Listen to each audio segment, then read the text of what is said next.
आपके संग लीला करते हैं तो समझो कि वो प्रसन्न है। आज भी एक वैष्णव ने मुझे 2-3 बात आई हैं लिख करके। एक ने मुझे कहा कि महाराज जी, कल वो सुबह से ही विचार कर रहे थे कि एक भजन जो कल हमने गाया, नाम रस मीठा रे कोई पीवे कोई पीवे। तो बोले महाराज जी, हम सुबह से ही विचार कर रहे थे, सुबह से ही उस भजन को सुन रहे थे और कथा सुनते सुनते बीच में ही घर वाले लेने आ गए। अब उन्होंने कहा कि चलो, तो हम चले गए कथा से। तो लेकिन लाइव जैसे ही ऑन किया तो आप यही भजन गा रहे थे। तो फिर उन्होंने अंत में एक बात लिखी कि महाराज जी, प्रश्न ये है कि जब लाल जी ने हमारे मन की बात सुन ही ली थी, सुबह से जब हम उस भजन का चिंतन कर रहे थे, और मैं वो कोई भजन रेगुलर बेस पे नहीं गाता, कभी कथा में कभी कभी मन हो जाए तो गा देता हूं, और मुझे आता भी नहीं है अच्छे से। जब शुरू हो जाता है तब ढूंढता हूं मैं कहां है तो उसको गाऊं। कल पता नहीं क्यों गा दिया, और जबकि उसको गाने के लिए खूब ताकत भी लगानी, गले में ताकत थी नहीं, फिर भी क्यों गाया मुझे नहीं पता।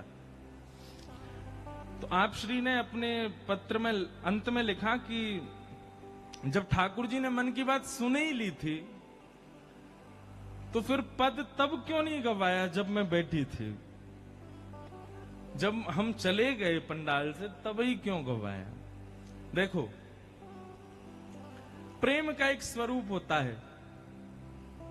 जैसे बहन भाई, सब लोग इधर देखो, बहुत ध्यान से सुनो, आवाज आ रही है ना सबको, बहुत ध्यान से सुनना।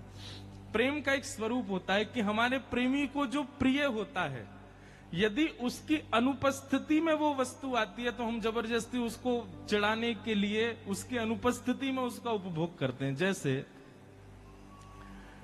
हमारी बहन को या हमारे भाई को,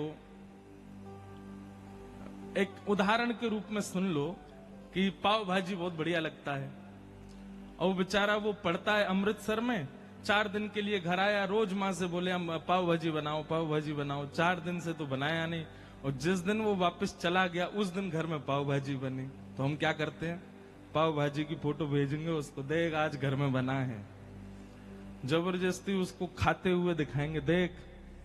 या फिर कभी कभी किसी की एकादशी होती है, और एकादशी पर जो लोग एकादशी नहीं रखते वो जानबूझ करके वो सब्जी बनाएंगे जो एकादशी वाले को प्रिय है, वो तो खा नहीं सकता, तो उसको दिखा देगा खाते हैं, देख। तो सामने वाला क्या होता है, वो मचल जाता है, वो थोड़ा चिढ़ जाता है। ये लेकिन चिढ़ाने के लिए नहीं, ये कोई प्रतिस्पर्धा नहीं है, ये प्रेम का एक स्वरूप है। तो ठाकुर जी जिन्होंने ये पत्र लिखा, कल ये पद उन्हीं के लिए गाया गया था, और ठाकुर जी ने ही गवाया था। लेकिन कब गवाया, जब वो चले गए कथा से। जब वो चले गए तब मानो ठाकुर जी सींग दिखा रहे हैं, देख अब गवाया मैंने।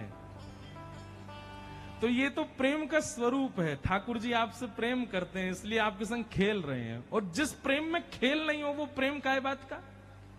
जिस प्रेम में प्रेमी चिढ़ाता ना हो, जिस प्रेम में प्रेमी आपकी टांग ना खींचता हो, जिस प्रेम में प्रेमी आपको परेशान ना करता हो, वो प्रेम थोड़ा ही है। जहां पर आप जो चाहते हैं वो होता है, आप जैसा मांगते हैं वो होता है, वो तो फिर उसको क्या बोलते हैं, वो तो क्या बोलते हैं उसको, वो तो फॉर्मेलिटी होती है। होटल में जाओ, जो मांगोगे मिलेगा। आप आधी रात 2 बजे फोन करके रिसेप्शन पे बोल दो मुझको पानी पूरी खानी है, तो वो अवेलेबल करके देंगे आपको। जहां पर प्रोफेशनल होता है, जहां पर फॉर्मेलिटीज होती हैं, जहां पर केवल व्यवहार होता है, वहां इच्छा अनुसार सब कुछ होता है। पर जहां प्रेम होता है वहां तो चिढ़ाना चिढ़ना लगा ही रहता है। ठाकुर जी आप जो चाहें वो आपको दे दें तो समझ जाना फॉर्मल हो गए ठाकुर जी।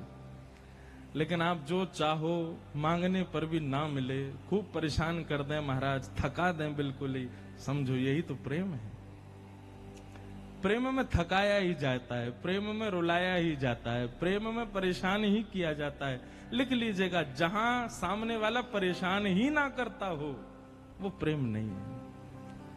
तो अगर ठाकुर जी से प्रेम माना है तो फिर कमर कस लीजिए कि परेशान भी करेंगे। तो ऐसी अद्भुतता। और भी 2-3 भाव आए हैं। किन्हीं का भाव है कि गुरु की